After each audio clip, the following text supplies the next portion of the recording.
نحمدہ ونصلی ونسلم علی رسولہ الکریم اما بعد فاعوذ باللہ من الشیطان الرجیم بسم اللہ الرحمن الرحیم صراط الذین انعمت علیہم غیر المغضوب علیہم ولا الضالین صدق اللہ العظیم۔ سورہ فاتحہ کی تشریح میں صراط مستقیم کی وضاحت آپ کے سامنے ہو رہی تھی۔ اللہ رب العالمین کی بارگاہ میں کھڑے ہو کر جو دعا کے الفاظ اللہ نے ہمیں سکھائے ہیں مانگنے کے لیے، اس میں یہ جملہ ہے کہ یا اللہ مجھے ان لوگوں کا راستہ دکھا جن پر تو نے انعام کیا ہے۔ پھر قرآن پاک نے خود ہی اس کی وضاحت بھی کی ہے کہ یہ انعام یافتہ لوگ کون ہیں۔ اولئک الذین انعم اللہ علیہم من النبیین والصدیقین والشہداء والصالحین۔ 4 طبقات کا ذکر کیا گیا ہے، جس میں سب سے پہلے انبیاء و رسول ہیں، اس کے بعد صدیقین ہیں، پھر شہداء ہیں، پھر صالحین ہیں۔ اب میں نے کل بھی یہ بات کہی تھی کہ صدیق یا صدیقین یہ کون لوگ ہوتے ہیں، تو آج مختصر سا تعارف جو ہے وہ اس کے متعلق آپ کے سامنے ذکر کرنا ہے۔ اصل میں صدیق کا معنی تصدیق کرنے والا ہوتا ہے کہ ہر وہ شخص کہ جو اپنے دور میں اپنے نبی کی تصدیق کے لیے اس کے ساتھ کھڑا ہوتا ہے اسے صدیق کہتے ہیں۔ لیکن اس تصدیق کرنے میں بھی پھر مختلف صدیقین کے مراتب اور ان کے درجات یہ مختلف ہیں، اور تصدیق تب بھی ہو سکتی ہے کہ جب عملی طور پر وہ نبوت کے قریب ترین شخصیات ہو۔ اسی وجہ سے ہر نبی کے اولین متبعین، ان کے پیروکار، وہ صدیقین میں شامل ہیں، اور رسول اللہ صلی اللہ علیہ وسلم کے تمام صحابہ کرام صدیق ہیں۔ سیدنا صدیق اکبر سے لے کر آخری صحابی تک ہر صحابی جو ہے وہ صدیق ہے، جس نے اپنے عمل سے، اپنے کردار سے نبی اکرم صلی اللہ علیہ وسلم کی صحبت میں بیٹھ کر آپ کی تصدیق کی ہے۔ لیکن ان سارے صدیقین میں جس کو سب سے بلند ترین مقام ملا ہے جو صدیق اکبر ہے، جسے رسول اللہ صلی اللہ علیہ وسلم کا سب سے زیادہ قرب حاصل ہوا ہے، اور جو پوری کائنات میں حضرت آدم علیہ السلام سے لے کر رسول اللہ صلی اللہ علیہ وسلم کی ذات تک جتنے نبی آئے ہیں، تو انبیاء کی امتوں میں، انبیاء کے بعد ان کی امتوں میں پوری کائنات میں جو سب سے افضل ترین آدمی ہے، جس کو صدیق اکبر کا لقب ملا ہے، وہ کون ہیں؟ وہ حضرت ابو بکر۔ یہ صدیق اکبر ہیں، باقی سارے صدیق ہیں، اور ابو بکر یہ صدیق اکبر ہیں، بلند ترین مقام ملا ہے۔ اب ان کے ایمان کی کیفیت کیا ہے؟ اور صدیق کی پھر وضاحت بھی کر رہا ہوں۔ ایمان کی کیفیت یہ ہے کہ اللہ کے نبی صلی اللہ علیہ وسلم نے فرمایا تھا کہ ما طلعت الشمس ولا غربت علی احد افضل من ابی بکر الا ان یکون نبی۔ پوری کائنات میں جدھر سے سورج نکلتا ہے وہاں سے لے کر جدھر جا کے غروب ہو جاتا ہے، پوری دھرتی پر، اللہ کی دھرتی پر، کائنات میں کوئی ایسا انسان نہیں ہے جو انبیاء کے بعد ابو بکر سے زیادہ فضیلت والا ہو۔ یہ مقام جسے حاصل ہوا، اور قرب مصطفیٰ کا یہ عالم ہے۔ انشاءاللہ بھی چند دنوں کے بعد یہ جو جمادی الثانیہ کا مہینہ شروع ہوگا، تو اس کی 22 تاریخ کو ان کا یوم وفات بھی ہے۔ انشاءاللہ تفصیلی گفتگو ہوگی، اور مکمل تعارف میں کوشش کروں گا کہ کسی جتنا مجھ سے ممکن ہو سکے میں آپ کے سامنے ذکر کروں، تو وہاں پر یہ ساری وضاحت آئے گی کہ وہ کون شخصیت ہے۔ لیکن یہ وہ شخصیت ہے کہ جب آدمی اس کی سیرت کو، اس کے کردار کو اور اس کے ذات کو جب دیکھتا ہے تو حیران رہ جاتا ہے۔ ایک تو ہوتا ہے کسی کے اعمال میں، کسی کے افعال میں، کسی کے طریقے میں اس کے پیچھے چلنا، کہ رسول اللہ صلی اللہ علیہ وسلم کے کردار میں، آپ کے اعمال میں، آپ کی سنتوں میں، آپ کے طریقوں میں وہ بالکل ویسے ہی کر رہا ہو کہ جیسے اللہ کے نبی نے کیا ہے۔ ایک یہ موافقت ہوتی ہے، ایک یہ تشابہ ہوتا ہے۔ لیکن وہاں پہ مشابہت کیسی ہے ابو بکر میں کہ اللہ نے قدرتی طور پر ان ساری چیزوں میں مشابہت کے ساتھ ساتھ حالات و واقعات میں بھی کامل مشابہت عطا کی ہے، اور یہی وجہ ہے کہ ان کے لیے ایک لفظ اگر استعمال کیا جائے کہ نبوت کے کمالات اور صفات کا عکس کامل اللہ کی دھرتی پر اگر کوئی ہے تو وہ ابو بکر صدیق ہے۔ اب اس جملے کو سمجھنے کے لیے بس ایک دو مثالیں ذکر کرتا ہوں، خود بخود آپ سمجھ جائیں گے کہ یہ جو جملہ میں نے کہا کہ نبوت کے کمالات میں، آپ کے صفات میں، آپ کے جمال کا جو عکس کامل ہے وہ ابو بکر ہے، تو یہ بات آپ کو سمجھ آ جائے گی۔ اللہ کے نبی صلی اللہ علیہ وسلم اعلان نبوت سے پہلے غار حرا میں جاتے تھے، وہاں اللہ کی عبادت کرتے رہتے کئی دنوں تک، پھر ساتھ جو توشہ کھانے کا سامان لے کے گئے ہوتے، ستو ہیں، کھجوریں ہیں، وہ ختم ہو جاتی، پھر واپس تشریف لاتے، پھر چلے جاتے تنہائی میں۔ اب اسی حالت میں رسول اللہ صلی اللہ علیہ وسلم کی ذات اطہر پہ پہلی وحی نازل ہوئی غار حرا میں۔ اب اس وحی کا ذکر اور اس کی کیفیت بخاری شریف کے بالکل آغاز میں پہلی باب میں ہے، باب و کیف کان بدء الوحی، پہلا باب ہے کس طرح وحی کا آغاز ہوا ہے۔ اس میں جو حدیث ہے اس میں اللہ کے نبی صلی اللہ علیہ وسلم پر جب پہلی وحی نازل ہوئی تو نبی اکرم صلی اللہ علیہ وسلم اپنے گھر کو واپس تشریف لائے مرتجفاً، پریشان حال ہیں، جس طرح ایک آدمی کو گھبراہٹ ہو جاتی ہے، پریشانی ہے، ایسی حالت میں وحی کا جو دبدبہ اور رعب تھا، اور پہلی بار وہ وحی نازل ہوئی تھی۔ اب اسی پریشانی میں اللہ کے نبی صلی اللہ علیہ وسلم غمگین پریشان حال واپس جو ہے وہ تشریف لائے۔ اب سیدہ خدیجہ رضی اللہ تعالیٰ عنہ اس وقت جو آپ کی ایک ہی بیوی ہیں اور سیدہ خدیجہ ہیں، اسلام کی خاتون اول، کائنات کے مومنوں کی ماں، ام المومنین، زوجہ رسول سیدہ خدیجہ رضی اللہ تعالیٰ عنہ، اب وہ گھر میں ہیں جس نے سب سے پہلے پیغمبر کا کلمہ پڑھا ہے، اور یہ کائنات میں وہ خاتون ہیں کہ جس نے رسول اللہ صلی اللہ علیہ وسلم کو پہلے محمد ابن عبداللہ کی صورت میں دیکھا، اور جب اللہ نے آپ کے سر پہ ختم نبوت کا تاج سجایا ہے، تو جب اللہ کے نبی محمد الرسول اللہ بنی ہیں، اس کے بعد آپ کے چہرے پر سب سے پہلے جس کی نظر پڑی ہے تو وہ بھی سیدہ خدیجہ ہیں رضی اللہ تعالیٰ عنہ۔ اب یہ وہ عظیم خاتون ہے، اب کیا ان کا کردار تھا؟ جب اللہ کے نبی واپس گھر تشریف لائے پریشان، جس طرح کوئی بڑا واقعہ ہو جاتا ہے، اللہ کے نبی صلی اللہ علیہ وسلم نے فرمایا زملونی خشیت علی نفسی، خدیجہ مجھ کی چادر مجھے اڑا دو، مجھے سردی محسوس ہو رہی ہے۔ اب انہوں نے چادر اڑائی، بٹھایا، حوصلہ دلایا۔ اللہ کے نبی کہتے ہیں خشیت علی نفسی، خدیجہ مجھے ڈر ہے کہ میری جان ہی نکل جائے گی، مجھے اپنی جان کے چلے جانے کا ڈر ہے، مجھے یہ کیفیت ہو رہی ہے۔ اب سیدہ خدیجہ کیا کہتی ہیں؟ فوراً سیدہ خدیجہ تسلی دیتے ہوئے کہتی ہیں کلا واللہ لا یخزیک اللہ ابدا، ہرگز نہیں، واللہ اللہ کی قسم، لا یخزیک اللہ ابدا، اللہ کی ذات آپ کو کبھی ناکام نہیں کریں گے، میرے آقا آپ ضرور کامیاب ہوں گے۔ کیوں؟ انک لتصل الرحم۔ اب یہ جملے جو ہے وہ آپ گنتے جائیے اور دیکھتے جائیے۔ کہتی ہیں انک لتصل الرحم، آپ صلہ رحمی کرتے ہیں، وتحمل الکل، لوگوں کے بوجھ اٹھاتے ہیں، وتقر الضعیف، آپ مہمان کی عزت کرتے ہیں، وتکسب المعدوم، جس کے پاس کچھ نہیں ہوتا آپ اس کی مدد کرتے ہیں، وتعین علی نوائب الحق، جب لوگوں پہ مشقتیں اور پریشانیاں آتی ہیں تو آپ ان کے مددگار بن کے کھڑے ہوتے ہیں۔ یہ کتنی خوبیاں گنی ہیں جی؟ 5۔ لا تصل الرحم 1، تحمل الکل 2، تقر الضعیف 3، تکسب المعدوم 4، وتعین علی نوائب الحق 5۔ یہ 5 خوبیاں گنی پیغمبر کے چہرہ کو دیکھ کر اور ان کو تسلی دیتی ہے۔ خیر یہ وقت گزر گیا، سلسلہ وحی کا چلتا رہا، مکی دور گزر گیا، اور بالکل مکی دور کا آخری زمانہ ہے۔ اس واقعے کو وقوع پذیر ہوئے 12 سال گزر گئے۔ یہ واقعہ جو ہوا تھا اس کو گزرے ہوئے 12 سال پورے ہوئے، اور ٹھیک 12 سال کے بعد جب صحابہ کرام نے مکہ سے مدینہ کی طرف ہجرت شروع کی تو ایک موقع پر، نہیں مکہ کی طرف نہیں، پہلی جو ہجرت تھی حبشہ کی طرف، اب صحابہ کرام حبشہ کی طرف جا رہے تھے، ہجرت حبشہ ہے۔ اب صدیق اکبر نے بھی پوچھا یا رسول اللہ میں بھی حبشہ کی طرف ہجرت کر جاؤں؟ تو اللہ کے نبی نے فرمایا ٹھیک ہے چلے جاؤ۔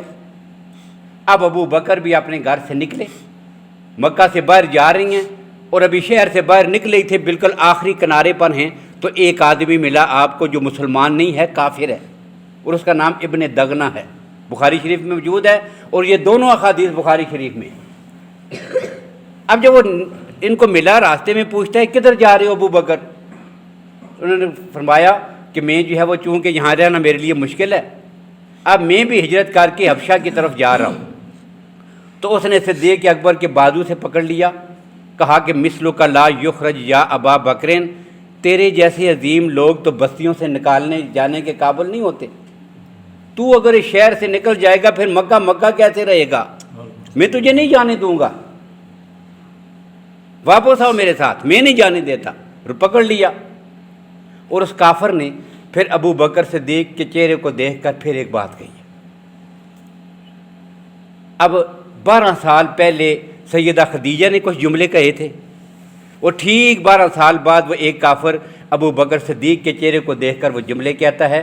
آپ بخاری شریف کو اٹھا کر پڑھ لیجئے، اس کا ترجمہ دیکھ لیجئے، دنیا میں کہیں بھی گھوم پھر کر کسی سے پوچھ لیجئے، ایک زیر اور زبر کا بھی فرق نظر آئے تو مجھے آگے بتائیں۔ اس نے کیا کہا؟ یا ابا بکرن انک لا تصل الرحم وتحمل الکل وتکر الضعیف وتکسب المعدوم وتعین علی نوائب الحق۔ بالکل اسی ترتیب سے، اسی تعداد میں، انہی الفاظ میں وہی 5 جملے کہے کہ جو پیغمبر کے چہرے کو دیکھ کر سیدہ خدیجہ نے کہے تھے۔ آج 12 سال کے بعد ایک کافر نے ابو بکر کے چہرے کو دیکھ کر بھی اسی ترتیب سے، انہی الفاظ میں وہی جملے کہے ہیں۔ اب جو پیغمبر کے ساتھ اتنا آمنے سامنے آ کر، جس طرح شیشے کے سامنے ایک آدمی کھڑا ہوتا ہے نا، اس کو اپنا چہرہ نظر آتا ہے، یوں جو پیغمبر کا عکس اور سایہ بن جائے، اسے صدیق اکبر کہتے ہیں۔ اب ایک مثال یہ ہے جی، دوسری مثال، بہت ساری مثالیں انشاءاللہ میں ساری ذکر کروں گا۔ ایک دوسری مثال یہ ہے کہ جب اللہ کے نبی صلی اللہ علیہ وسلم نے ہجرت فرمائی تھی، اور ہجرت کے موقع پر ایک تو غار میں جب پہنچے تو وہاں پر جب جو ہے محسوس ہوا کہ کافر تو بالکل سر پہ آ گئے ہیں، اوپر دیکھو تو ان کے پاؤں نظر آ رہے ہیں، اوپر گھوم پھر رہے ہیں، باہر دیکھو پاؤں نظر آ رہے ہیں ان کے۔ اب صدیق اکبر نے عرض کیا تھا یا رسول اللہ اب تو دشمن بالکل سر پہ آ گیا، تو اللہ کے نبی نے کیا کہا تھا؟ لا تحزن ان اللہ معنا، ابو بکر غم نہ کر، اللہ ہم دونوں کے ساتھ ہے۔ اب یہ جو معیت ہے نا، رب العالمین کی معیت، آج ابو بکر کو بالکل ویسی معیت حاصل ہے کہ جیسی اللہ کے نبی کو حاصل ہے، بالکل وہی معیت، اس میں فرق نہیں۔ اللہ کے نبی نے یہ نہیں کہا کہ لا تحزن ان اللہ معی و معکم، اللہ میرے ساتھ بھی ہے، تیرے ساتھ بھی ہے۔ اور جب اللہ علیحدہ ذکر کیا جاتا تو پتہ یہ چلتا کہ رسول اللہ کو جو معیت حاصل ہے وہ اور ہے، اور صدیق اکبر کو جو معیت حاصل ہے وہ اور ہے۔ لیکن جب ایک ہی لفظ استعمال کیا تو معلوم کیا ہوا کہ جیسی معیت اللہ کے نبی کو حاصل ہے ویسی معیت ابو بکر صدیق کو حاصل ہے۔ یہ بالکل جو ہے وہ ایک دوسرے کے ساتھ مشابہت اور کمال ہے کہ جو غلام ہے رسول اللہ کا، اس کو بھی اللہ نے وہی اوصاف عطا کی ہوئی۔ حالانکہ نبوت کو جو اللہ کی معیت حاصل ہوتی ہے وہ غیر نبی کو ہو سکتی ہے؟ قطعاً نہیں ہو سکتی۔ اور رسول اللہ صلی اللہ علیہ وسلم کی ذات کو جو اللہ کے ساتھ تعلق یا توجہ یا جو معیت ہوتی تھی، اس کا تو انسان تصور بھی نہیں کر سکتا وہ کیسی ہوتی تھی۔ اب اس کی ایک مثال ذکر کر دوں۔ سیدہ عائشہ رضی اللہ تعالیٰ عنہ کہتی ہیں کہ ایک دن میں اپنے گھر میں بیٹھی ہوئی تھی، اللہ کے نبی بھی تشریف فرماتے، کسی کام کے لیے ادھر گئی، وہاں سے جب واپس آئی تو میں نے رسول اللہ صلی اللہ علیہ وسلم کی جب قریب آئی تو میں نے السلام علیکم کا سلام کیا۔ اللہ کے نبی مجھے دیکھ کے پوچھتے ہیں کون ہو؟ اب گھر میں جس طرح کوئی آدمی پہچانتا ہی نہیں نا، ایسے اللہ کے نبی سوال کر رہے تھے کون ہے تو؟ یا رسول اللہ عائشہ ہوں۔ اب اللہ کے نبی نے اگلا سوال کیا، من عائشہ، کون عائشہ؟ اب کہتی ہے میں تو اور پریشان ہو گئی کہ یہ اللہ کے نبی مجھ سے کیسے سوال کر رہے ہیں، مجھے پہچانا ہی نہیں، جب نام بتایا تب بھی نہیں پہچانا۔ اب میں نے کہا میں عائشہ ہوں یا رسول اللہ۔ اللہ کے نبی نے پوچھا کون سی عائشہ؟ میں نے کہا یا رسول اللہ ابو بکر کی بیٹی ہوں۔ اللہ کے نبی نے فرمایا ابو بکر کون ہے؟ کون ابو بکر؟ اب کہتی ہے میں اور پریشان ہوگی، بیٹھ گئی۔ تھوڑی دیر کے بعد جب اللہ کے نبی صلی اللہ علیہ وسلم میری طرف متوجہ ہوئے تو میں نے عرض کیا یا رسول اللہ ان باتوں نے تو مجھے پریشان کر دیا تھا، آپ نے مجھے پہچاننے سے انکار کر دیا۔ پوچھا کون ہو؟ میں نے کہا عائشہ۔ کون عائشہ؟ ابو بکر کی بیٹی۔ کون ابو بکر؟ یہ کیا کیفیت تھی؟ اللہ کے نبی نے فرمایا عائشہ کبھی کبھی ہم اپنے رب کی طرف اس طرح متوجہ ہوتے ہیں نہ عائشہ کا پتہ چلتا ہے نہ عائشہ کے باپ کا، یہ اللہ کی طرف ہماری توجہ ہوتی ہے۔ یہ ہے جی ماہیت خدا جو اللہ کے نبی کو حاصل ہے۔ لیکن آج جب ابو بکر اپنا سب کچھ چھوڑ چھاڑ کے پیغمبر کے ساتھ چلا ہے نا، تو اللہ نے قرآن میں کہا کہ جیسی ماہیت آج میرے نبی محمد کو حاصل ہے، ابو بکر محمد کی غلامی کے صدقے میں اللہ نے آج ویسی ماہیت میری تجھے بھی عطا کر دیا۔ اور یہ صرف یہاں پر ہی نہیں ہوا، بلکہ پھر یہ بھی ہوا کہ جتنی قیمت کفار نے، مشرکین مکہ نے رسول اللہ کے سر کی لگائی ہے نا، بالکل اتنی قیمت ابو بکر کے سر کی بھی لگائی ہے۔ انہوں نے بھی پھر برابری کر دی۔ انہوں نے اعلان کیا کہ جو بتائے گا کہ محمد کدھر گئے ہیں 100 اونٹ اس کو انعام دیا جائے گا، اور جس نے یہ بتا دیا کہ ابو بکر کدھر ہے 100 اونٹ اس کو بھی ملیں گے۔ یہاں بھی قیمت برابر۔ اور آخری بات جو کہہ رہا ہوں، ایک واقعہ اور یہ بھی بخاری شریف میں ہے۔ صلح حدیبیہ ہوا، نبی اکرم صلی اللہ علیہ وسلم نے حدیبیہ کے مقام پر جو معاہدہ کیا تھا، اور جس کافر کے ساتھ بیٹھ کے معاہدہ ہو رہا تھا نا، اس کا نام ہے سہیل بن حمر۔ یہ مکہ کی طرف سے ان کا قاصد بن گیا تھا۔ ایک آیا، بات نہ بنی، واپس چلا گیا۔ انہوں نے دوسرا آدمی بھیجا، بات نہ بنی، واپس چلا گیا۔ اب تیسرا آیا ہے جی، عروہ بن مسعود ثقفی آیا، اس سے بات نہ ہوئی۔ پھر تیسرا آیا، اب یہ آیا سہیل بن حمر۔ رسول اللہ سے بات ہو رہی ہے، معاہدہ مکمل ہو گیا اور اس پہ دستخط کرنے باقی ہیں، ابھی وہ لکھا جا رہا ہے۔ اور لکھتے لکھتے جب رسول اللہ کا نام نامی آیا کہ ایک طرف سے اس معاہدے کو لکھوانے والے محمد رسول اللہ ہیں، جب ان کا نام آیا تو محمد رسول اللہ لکھا ہوا تھا۔ اب اس نے کہا نہیں، یہ جو ساتھ رسول اللہ کے الفاظ ہیں نا، یہ میں نہیں مانتا۔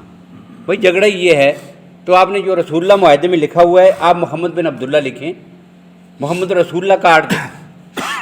اب صحابہ کرام کو بڑا غصہ آیا، یہ کیسے خباثت کر رہا ہے، یہ لکھا جا چکا ہے پھر کاٹنا۔ پہلے سے نہ لکھنا الگ بات ہوتی ہے، لیکن نام عظمت والا لکھ کر پھر کوئی کہے کہ اب مٹا دو، یہ گوارا نہیں ہوتا، اور یہ بڑی توہین بھی ہوا کرتی ہے۔ اب صحابہ کرام بڑے غصے میں ہیں۔ اللہ کے نبی نے فرمایا علی تو نے ہی لکھا ہے نا معاہدہ، لہذا ادھر قریب آؤ اور یہ میرے جو نام کے ساتھ رسول اللہ لکھا ہے اس کو اپنے ہاتھوں سے کاٹ دو۔ اب بجائے اس کے کہ علی پین کی طرف، قلم کی طرف ہاتھ بڑھاتے، علی نے اپنی تلوار ہاتھ میں پکڑی۔ بڑا غصہ ہے اور بڑی مشکل سے روک رہے ہیں کہ اللہ کے نبی کا اشارہ ہو اور میں خبیث کا جو ہے وسار قلم کر دوں۔ اتنے غصے میں تلوار ہاتھ میں پکڑی، کہتے ہیں یا رسول اللہ صاف لفظوں میں انکار کرتا ہوں، مجھ سے نہیں ہو سکے گا یہ کام۔ بھلا آپ کے نام سے رسول اللہ کے الفاظ کاٹ دوں، میں نہیں کاٹتا۔ سارے صحابہ نے انکار کر دیا۔ اللہ کے نبی نے اپنے ہاتھوں سے خود وہ لفظ کاٹا۔ اب ایک تو یہ غصہ تھا، صحابہ کرام کو یہ ٹینشن تھی، یہ مسئلہ تھا کہ یہ خباثت یہ آدمی کر رہا ہے مشرک، اور ہم مجھے معاہدہ کر رہے ہیں، معاہدہ لکھا جا رہا ہے، ابھی دستخط نہیں ہوئے کہ اتنے میں ایک قیدی آ گیا جی مکہ سے بھاگ کر ان صحابہ کرام کے پاس اسی جگہ پہ پہنچایا۔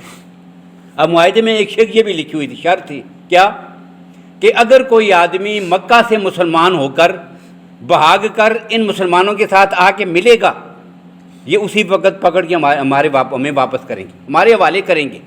لیکن ان کا کوئی آدمی اگر بھاگ کر ہمارے پاس چلا جائے گا ہم واپس نہیں کریں گے۔ اب یہ معاہدہ تھا، اور سارے معاہدے بظاہر دیکھنے میں ایسے ہی تھے کہ مسلمانوں کے خلاف ہوں گے۔ اس میں مسلمان بظاہر دیکھنے میں کمزور پڑ رہے تھے، لیکن معاہدہ ہو رہا تھا، اللہ کے نبی فرما رہے تھے، اور وہی کی ترجمانی میں ہو رہا تھا اور بالکل درست تھا۔ اسی میں اللہ نے فتوحات رکھی ہوئی تھی، اسی میں فائدے تھے مسلمانوں کے۔ اب یہ شیخ بھی لکھی ہوئی تھی، وہ ایک آدمی آیا، اس کا نام ہے ابو جندل، اور خدا کی شان دیکھیے یہ ابو جندل وہی ہے کہ جو باپ وہ جو سردار معاہدہ کرنے کے لیے آیا نا سہیل بن عمر، یہ اس کا بیٹا ہے۔ اپنے بیٹے کو اس نے مسلمان ہونے کی پاداش میں گھر میں زنجیروں کے ساتھ باندھا ہوا تھا، تشدد کر کر کے اس کا جسم لہو لہان ہے۔ اب وہی زنجیریں بازوؤں کے ساتھ بندھی ہوئی،